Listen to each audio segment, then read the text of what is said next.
What's cracking, motherfuckers? I have an absolute banger of a video for you today. Right now, YouTube boxing is at its best. It's doing really well, and I'm really invested in it right now, you know? I'm really excited for it. In the past month alone, there have been so many events, and I've been seeing a lot of these tier list videos and countdowns of the best YouTuber slash influencer slash crossover, whatever you want to call it, boxers.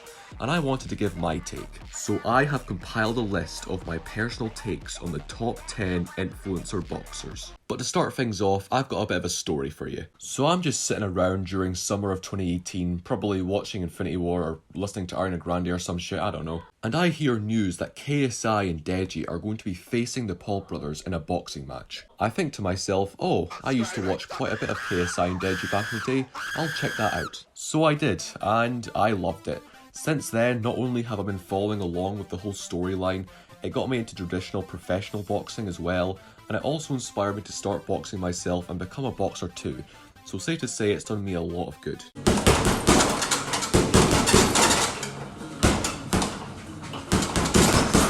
Right, so this ranking is based on skill, ability, who your opposition has been, and how you performed against said opposition.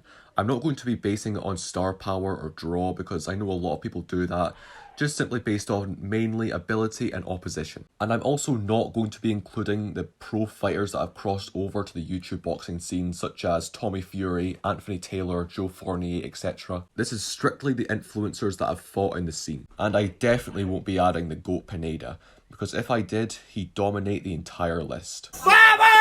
Right, I've wasted enough time. On to the list. So starting off at number 10, I felt like I had to include at least one female boxer in the scene, because in the past 6 months to a year, the female influencer boxing space has made a rise. And I went with Elle Brooke. Now, I am a very big fan of her work. What do you mean by that? Honestly though, out of all the female fighters, Elle has shown the most skill. She has the best record at 3-0, she's tough, she's aggressive. She TKO'd Faith Ordway in the first round on Misfits, which I was very impressed by, and she won both her fights on Kingpin. And I would probably pick her to win the whole tournament. There's a big fight with her and Astrid Wet, which should be interesting. They don't get along for some reason, who cares?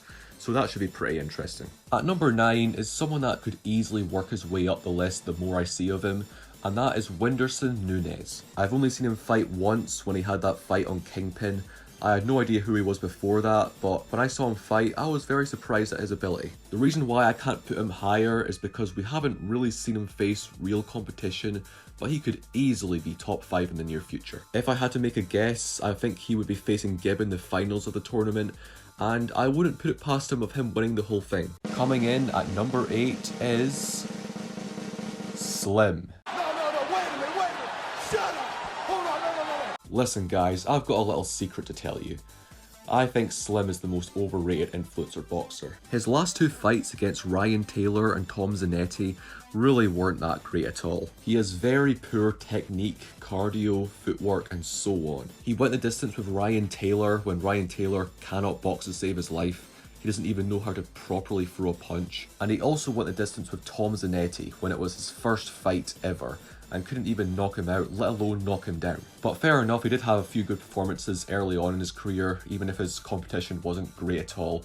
And his performance against FaZe Temper did actually really surprise me and had a very, very good knockout. But honestly, I think he looked a bit dog shit in his last 2 fights, to be perfectly honest.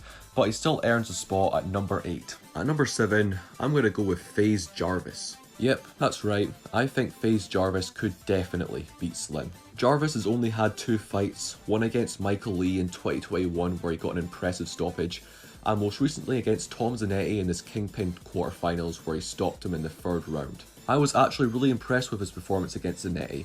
I could see he improved a lot and been putting the work in since his last fight, and he even did better than Slim. His next fight is against Gibb in the semi-finals. I'm really intrigued to see how that goes. I think it'll be a much closer fight than people think, and I'm really excited to see what Jarvis does with his future. Coming in at number 6, I'm going to cheat a little bit here and put Dean the Great and Waleed Sharks. The reason why I'm putting Dean and Waleed tied is because they fought each other last year and Dean did win, but the fight was so damn close and there is a rematch that is imminent. Dean did win the first fight, but since then I think Waleed has looked a lot better, and I would have to go with him for winning the rematch.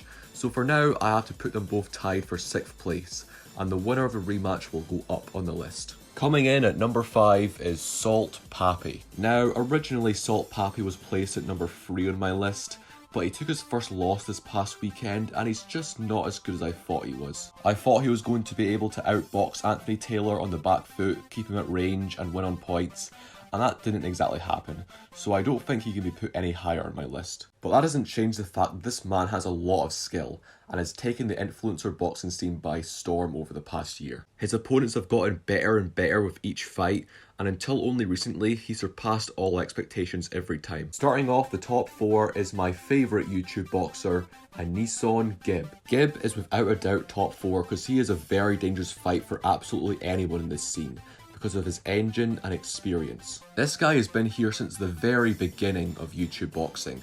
He fought on the first event ever and stayed since. Now, Gibb obviously lost to Jake Paul in the first round back in 2020, but I believe that's what made him as a fighter, and has been on a rampage ever since. He dominated Taylor Holdsballs for 5 rounds, and just got off beating Austin McCheeseburger twice. If I had to put money on it, I would bet on Gibb winning the entire tournament.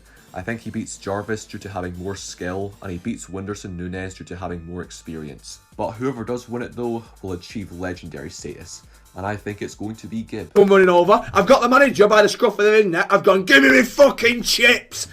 Bang! The manager's on the floor. At number 3, I'm going to put Logan Paul. Now, this is actually very controversial for some because Logan hasn't fought in 2 years, and he's never won a fight, which I get. But what gets Logan this position is the opposition he's faced so early on in his career and how he's looked while facing that opposition. I don't think there's ever been anyone in this scene that has looked better in their first fight than Logan did. He was able to match KSI's skill despite KSI having double the experience. And even in the second fight, even though he lost, still had some very good moments. He's had 2 razor-thin close fights with KSI, and then went 8 rounds with Mayweather. That bout with Floyd showed how good Logan really is, the way he was moving and the heart he showed. Put Logan in there with someone like Slim, and I guarantee you Slim would not be standing after 2 rounds. I really want to see Logan get back in the ring at some point this year, so that he can prove that he's a top 3 influencer boxer. At runner-up position in second place, I'm gonna have to go with KSI. Yep, contrary to what he believes, I can't put him at number 1 just yet. JJ has such an aggressive, relentless style that nobody has been able to get past yet. He beat Logan Paul back in 2019, which I think gets slept on to this day.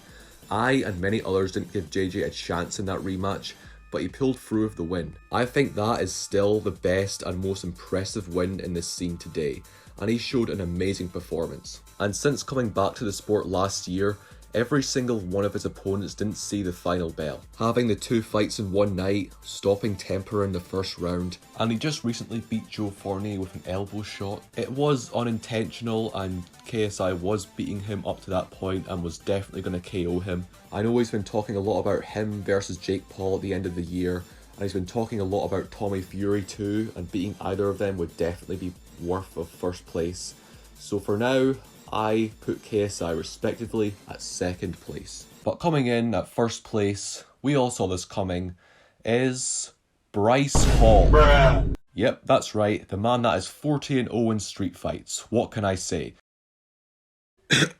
Alright, I'm just kidding. Number 1 is actually Jake Paul. The reason why I still put Jake at the top of the list is the competition heights he's faced recently in his career. The skill levels of Tommy Fury and Anderson Silva aren't even comparable to Joe Furniture in my opinion. In his last fight, Jake obviously lost to Tommy Fury, but Jake still had his moments in that fight and only lost to a split decision, when Tommy's been boxing since he was 6 years old and Jake has only been in the game for 5 years or something. And over the past few years he's been the most active, got the best record, and has beaten numerous former MMA fighters such as Tyron Woodley and Anderson Silva. I think in Jake's fight against Anderson Silva, that is the best performance skill-wise of anyone in this scene. And he's scheduled to fight Nate Diaz in August, which should be a good fight.